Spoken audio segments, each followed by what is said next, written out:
რამდენიმე დღის წინ Facebook-ში ვიყავი, როდესაც ვნახე, რომ ძალიან კარგმა ადამიანმა დაპოსტა კი არა და დადო გვერდზე, ესე ვთქვა, წარმოგვიდგინა Facebook-ზე გასაგები რომ იყოს ლექსი და გამაოცა რამ. ეს ლექსი არის ორსულებზე. თქვენ ალბათ რთულად წარმოგიდგენიათ, ხო, რომ შეიძლება მამაკაცის მიერ დაწერილი ლექსი ფეხმძიმეებზე იყოს გულის ამაჩუყებელი.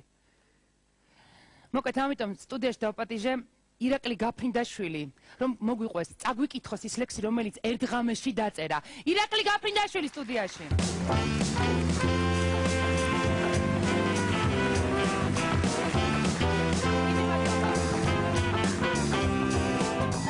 როგორც პოეტი უნდა წარმედგინე? პოეტივით. პოეტივით ირაკლი გაფრინდაშვილი. რა თქმა უნდა, ირაკლი როდესაც ამ ლექსს აიკითხავს, გვერდზე გავა ფოტოები. იმ ადამიანებისა, რომლებსაც შემდეგ უკვე გადაცემაში თქვენ ჩემთან ნახოთ. მოკეთ, ყველაფერი იწყება საიდან? მძიმე, ტანჯული, ტოქსიკური, გასუქებითი 9 თვიდან.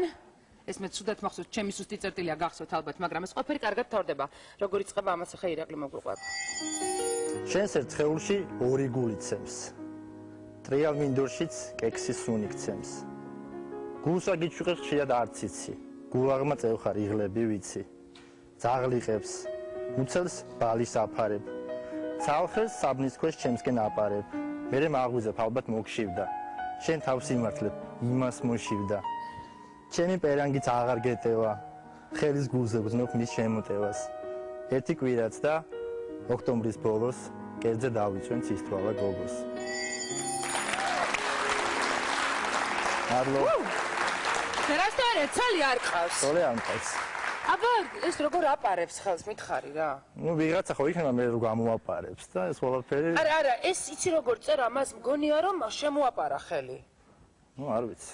აი ესე გძნობ, რომ ესე შემოაპარებს. სასწაულად გრძნობ ირაკლი. ძალიან დიდი მადლობა რომ მოხვედით ჩემთან. უღმესი მადლობა.